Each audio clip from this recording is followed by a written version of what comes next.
Greetings, and welcome to another video from odooclass.com. In this video, we're going to take a look at the purchasing application. In the previous video, warehouse management that we did last week, we really just installed the warehouse module all by itself. This time, I installed purchasing, so you're looking at a brand new installation here with purchasing only installed. But you'll notice also that the warehouse is here, so I'm just going to explain a little bit about that in case you're not familiar with the dependencies that are required. When I installed purchasing, I'm going to type it in here so I can find it. Or I think they say purchase management.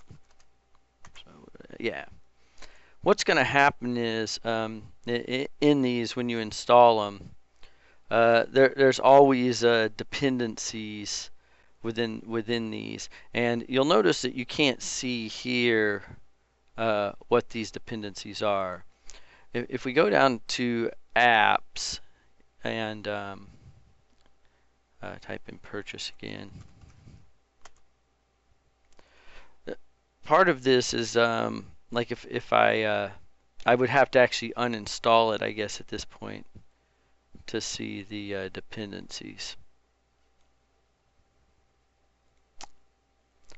Actually, always whenever I do a new install, technical features, we're just going to do this here. I think not doing that is probably why I wasn't seeing everything that I would have expected to see when we look back at purchasing.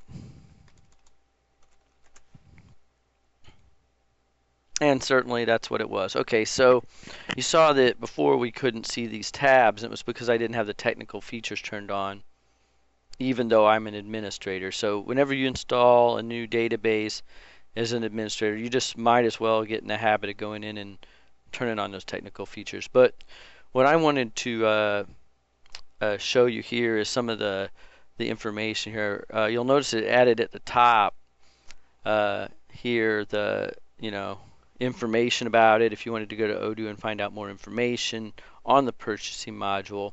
And then here you have the technical data where it shows all of the views it's created.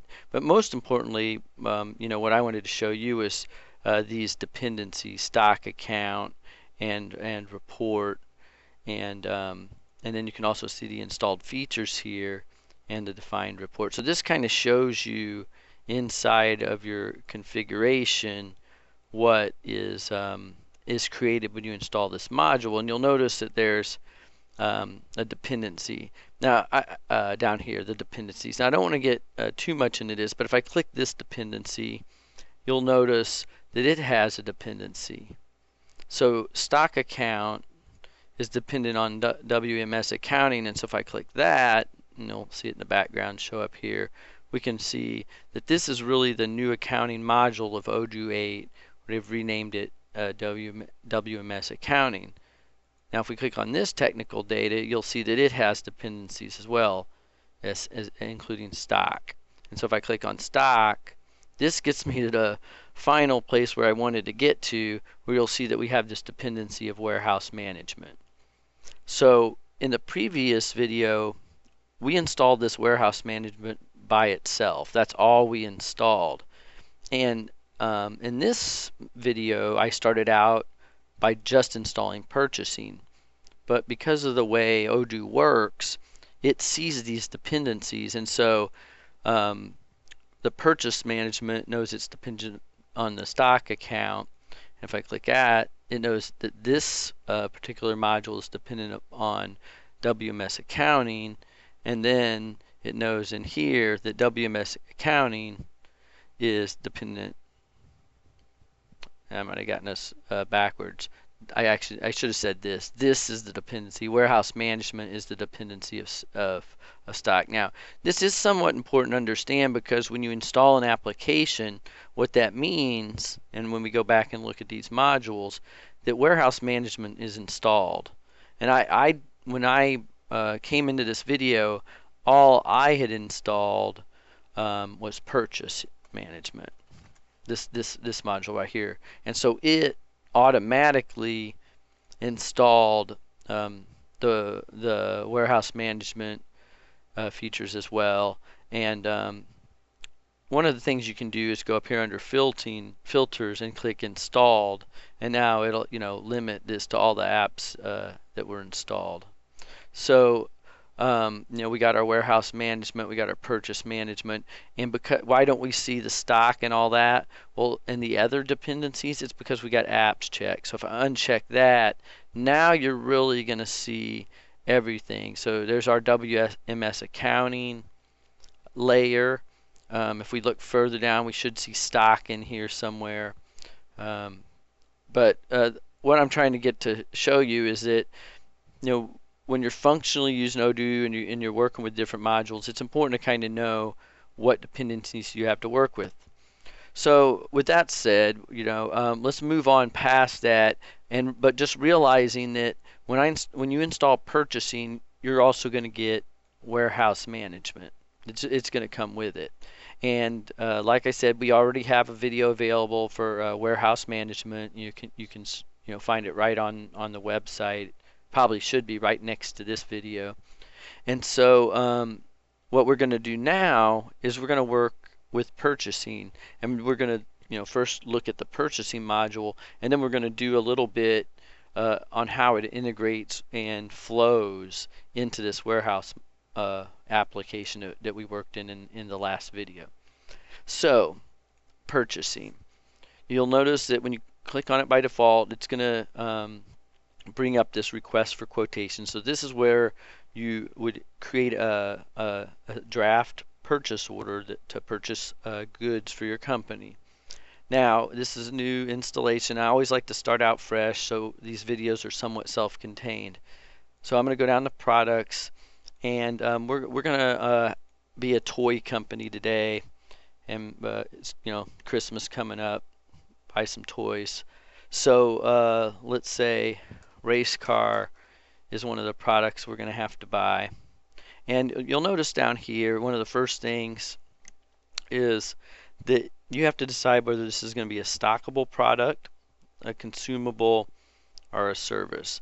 Now, the most important thing, if you go over here to the product type, it's going to give you a little bit of information, and it's the most important things to know. If it's a consumable, there will not be stock management on this product. In other words, it's not going to track inventory flows between the purchasing, the warehouse, and then to delivery orders and quantity on hands, or really any kind of valuation. If it's a stockable product, then of course there's going to be stock management. They don't give you the information here for service. It's kind of absent. But service would also not imply stock management. And it would imply also that it is not a physical product. It's something that you would do, labor, things like that. So service would be a good product for, like, if a hair salon, a haircut. It would be an example of a service product. Pretty self-explanatory, but it's important to go through. This is a purchasing video, so we want to make sure that we cover everything. So let's say we're going to sell this race car for $25 or whatever. Now, we're right now starting this out with that we're purchasing a finished product, and most likely you're going to be selling it as a finished product. So we're going to keep it simple, but obviously we're going to make the examples a little more complex as we move ahead. So now if we go to procurements, and this is important in setting up a purchasing system, is that you're going to want to put in a cost price. So now if we're selling it for $25, we better, in a retail environment, we're going to need to get it less in overhead. So let's usually, let's say we're going to get it for $14. And you'll notice once we get here, we've got under supply chain information 2 routings that come in by default. And you can look at the help here, but it's a little bit, it doesn't really tell you what these are for. It just says this will allow you to choose what you want to do. So what's really happening here is if you have a buy routing, that means that this, just like it sounds, you're going to purchase this from a supplier, and it's going to route this product into your warehouse, and that's what the purchasing module is going to, with this routing, provide that functionality. And then so the question is, what does make to order mean? Well, what make to order means is that if you have sales management installed, that then when a sales order is confirmed, then if this is checked, it will automatically create an order for how many ever is on the sales order. It'll automatically make a purchase order that essentially matches this particular product on your sales order. So let's talk about a scenario. If you're buying to stock and you want to keep 200 race cars on hand and just have them available because you sell them a lot, say this is a product that you want to stock, you want to keep many of, then that would be appropriate from a business case standpoint to choose the buy routing, because you want to keep certain levels. And we'll talk about levels under the reordering rules here, but what this is saying is that we're going to try to maintain a certain level of this in stock. If there is a sales order, it's going to look to stock to acquire those goods. No purchase order would be created with this routing if there's a sales order. In other words, a sales order will not trigger a purchase order with this. It just looks to stock. If you choose make to order, then regardless of how many you have in stock, you could have 100 of them in stock. If you choose make to order as your routings, then what's going to happen is it's going to make a purchase order regardless of how many you have in stock, because you're saying make to order for this product. It's going to make one, or essentially purchase one. Okay, so now you'll notice there's the can be sold and can be purchased. I want to just talk about them a little bit. And the can be sold, when we're talking about can be sold, in this case that's obvious. We're wanting to sell this race car. We're purchasing it as a finished goods. However, if you're purchasing in a manufacturing environment, the can be purchased here might be the only button checked. For example, if you were buying glass, for example, and you were going to put that into an end product, then you wouldn't say, you would uncheck this can be sold for that specific application, because you're not going to sell the raw materials. You're just going to use them in another part. But in this case, we need to purchase this so that we can sell it. It's basically just passing through our warehouse. So now you'll notice here at the bottom that we can create our suppliers for this product. Now, what I want you to know as part of this video is that these suppliers are optional. And so I want to show you that and demonstrate that. So we're not going to actually hit add an item here at this point. We will go back and look at this, but I want to demonstrate that this is optional. This is a way to assign suppliers and allow different lead times, and as you can see, minimum quantities, so that if you have automated purchasing implemented, that it can determine which suppliers are best to fill that order. And obviously there's a specific description for suppliers that's going to come in handy in many circumstances. You might want to your suppliers are going to want to talk to you in the language they're familiar with. And internally, and that's what this is, internally you might have a completely different set of notes describing this. For example, this might include something about packaging. Maybe a bad example depending on your business environment, but this is considered internal descriptions. Procurements is your descriptions for your suppliers, And now if we look over here under sales, you'll see that there's a description that's essentially for your customers. So now we're getting a little bit, away from just purchasing when we're talking about these, but let's be clear, under this procurements, which is the primary purchasing form here, this description here would be how you would want to communicate this product information with your suppliers. So with that, let's go ahead and save this race car, and let's just go ahead and create a purchase order. I believe in starting simply, so we're going to go here for request for quotation. Like in other videos, actually I'm going to go here under purchase orders, and I'm going to hit create. And you're going to notice we don't have a supplier here, so I'm going to hit create and edit. And most of the time your suppliers are going to be companies. I mean, it's possible you might have individuals as suppliers, and there's business scenarios where you can get around some internal things by making people suppliers.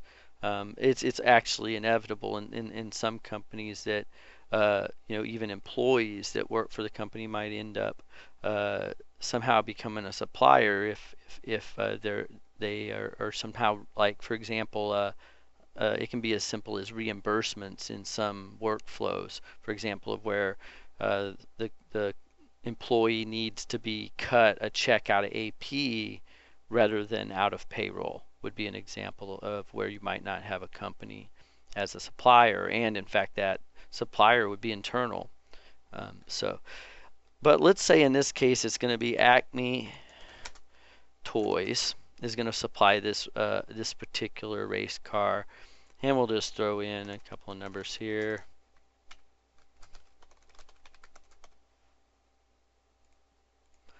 And this should all be familiar with all the plenty of other videos we have that you can fill all this in.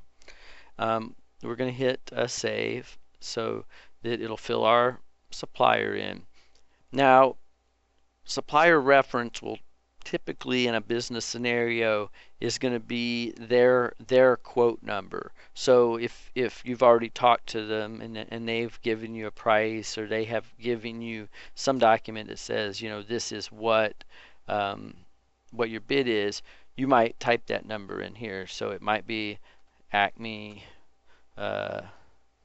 quote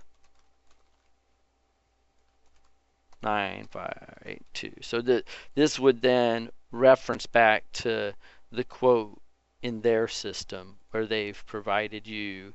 In this case, for a race car, remember we can just type the letters out and it's going to fill it in, and there's our unit price and our quantity. And we're going to order, since we're selling these things, most people would probably do round numbers unless there's some other reason. So we'd say we're going to order 250 of these. Now, taxes, purchasing, obviously you should do a video that specializes on taxes. In a lot of situations, particularly in the US market, you do not get taxed on purchases in which you're going to resell. So in this case, we're focused on purchasing. We're going to keep it simple. You'll notice by default it fills in the order date, and you'll also notice down here that it's filled in a default schedule date. Now, this default schedule date can be important because parts of the inventory system are going to track efficiency, how late you are, timeliness of deliveries. And so if you know that it's going to have a 3-day lead time, it's going to take a little while to get here, then this essentially is when you could almost say expected arrival date of when you're hoping to receive this product. So we could go in here and make it the 10th, for example. And now you can hit update if you need to just see the price. And so you can see we have a $3,500 order here. And so we're going to hit save. Now, I've done this in probably a couple, 3 other videos, but I think it's important in case you haven't seen them. That you'll notice here we're under purchase orders, and I have a request for quotation. That's where I created it at. So then it might be natural to come here and hit purchase orders and go, what happened to my purchase order? I lost it.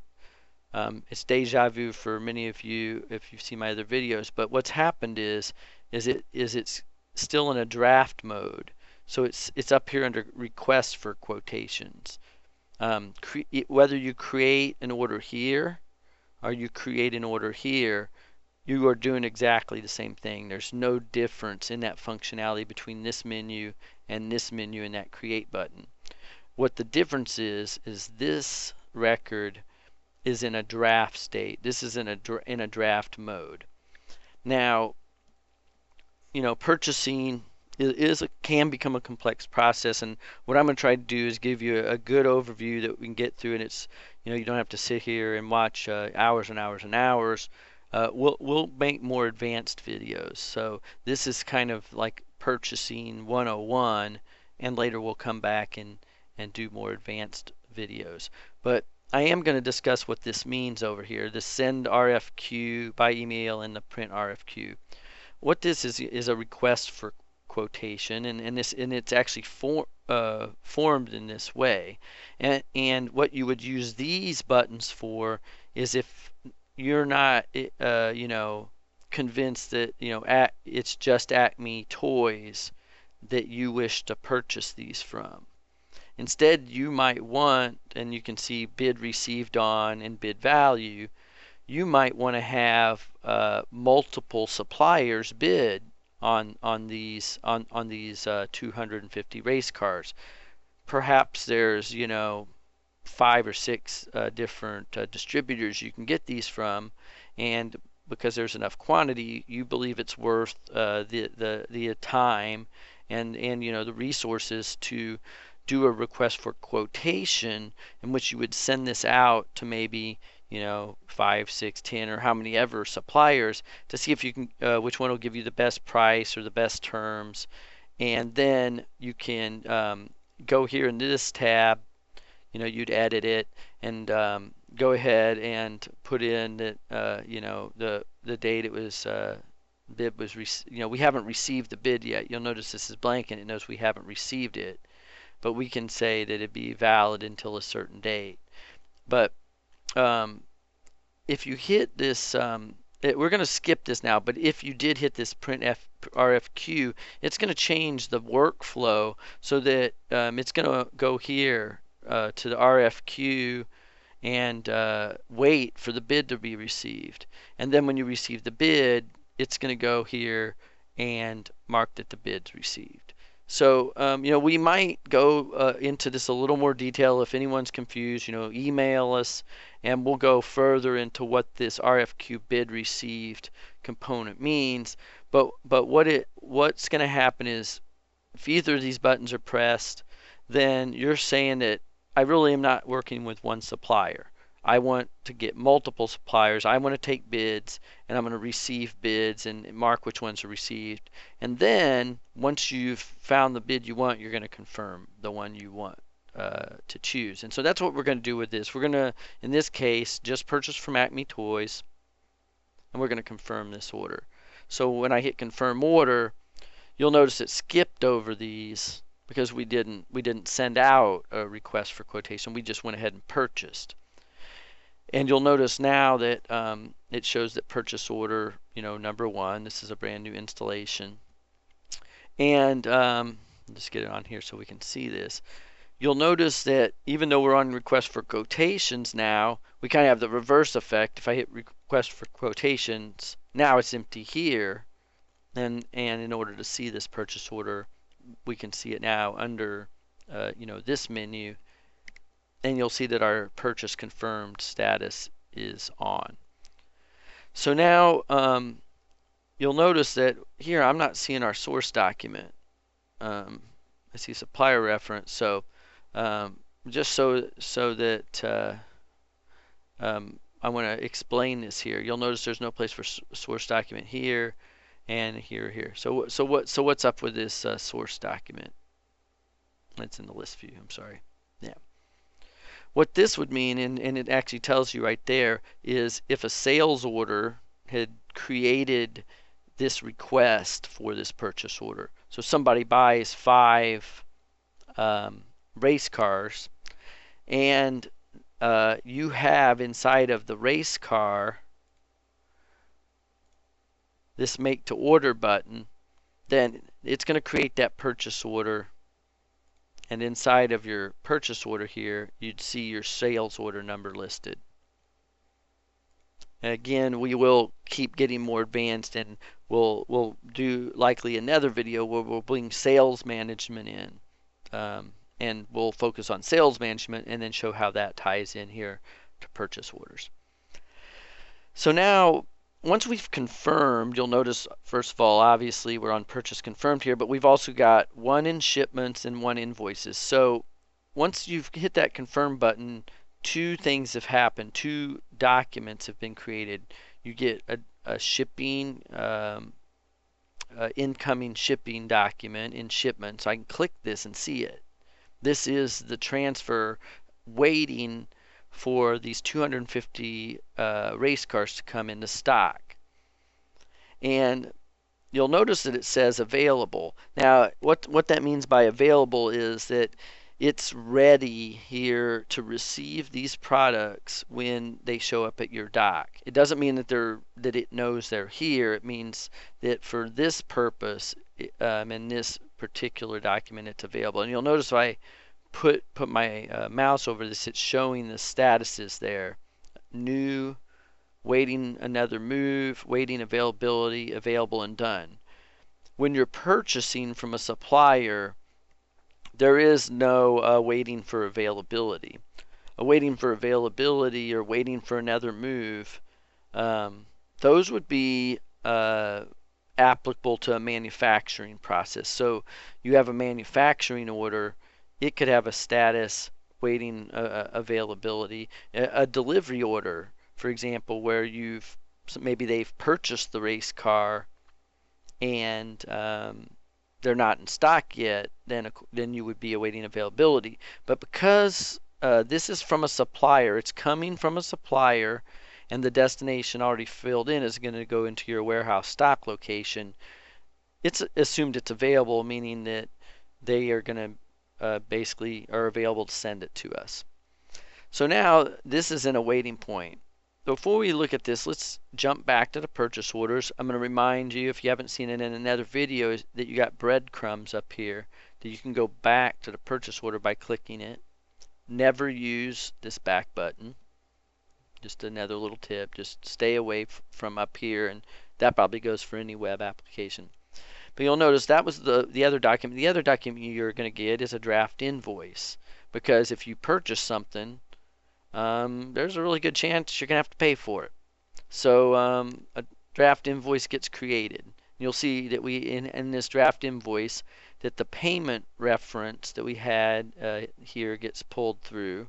Our source document gets pulled through, so we know the purchase order it came from. And we have our supplier information and all this and so forth. But you'll notice we don't have an invoice date, we don't have a due date, and that this is a draft invoice.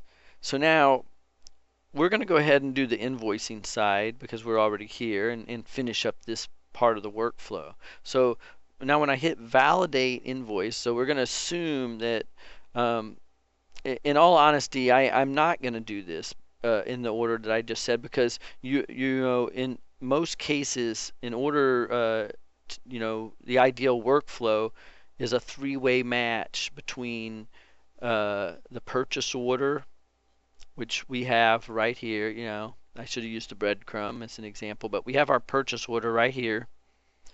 We have our incoming shipment right here. And then, of course, we're going to have our invoice that hasn't been validated yet. So I'm going to kind of show you a typical workflow that gives you controls of how you would do this ideally.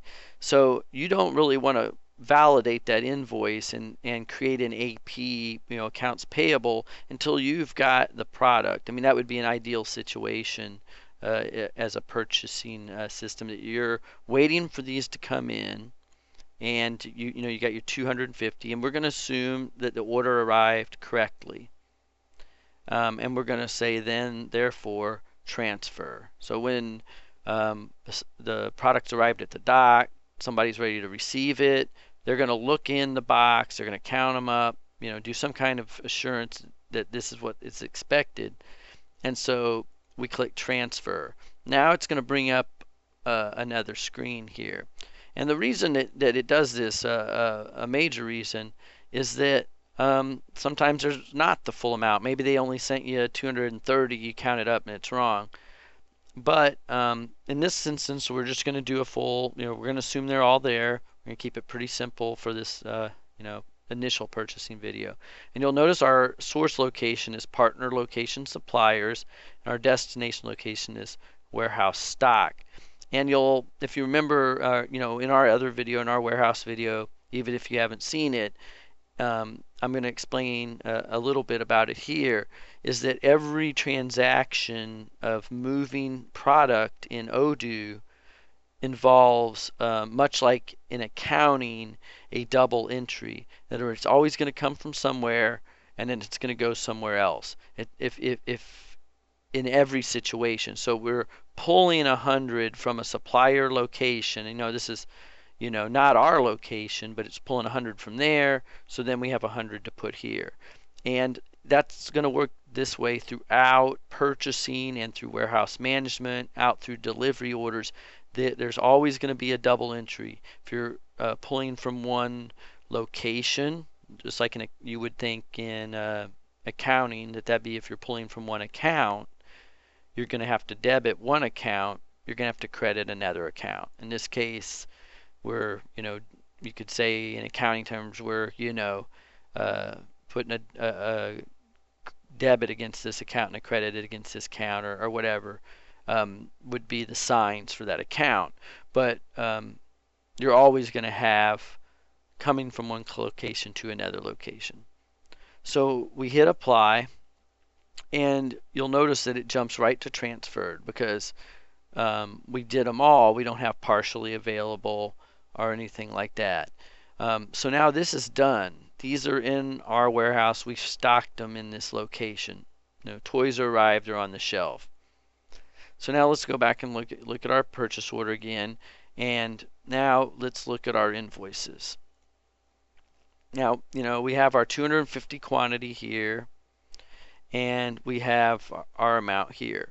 So from a business standpoint, before you click this validate, your AP person naturally would want to make sure that the purchase order for 3,500 and 250 units matches, and it's right there to see it, the 250 that were received and is done, and that matches 3,500 and the 250 that you've received here.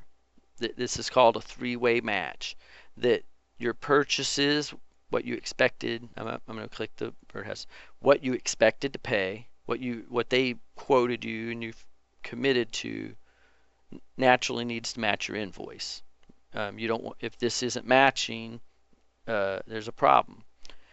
But it's not just that. You also got to make sure that they arrived, that you actually got the product, and that's where you want to do the three-way match against your shipments and make sure this number here, the 250, that you received the right quantity. Because if you didn't receive all you're supposed to, if there's a discrepancy here in the receipt, you certainly don't want to come over here and hit validate on that invoice and tell accounts payable the next step that you owe 3,500.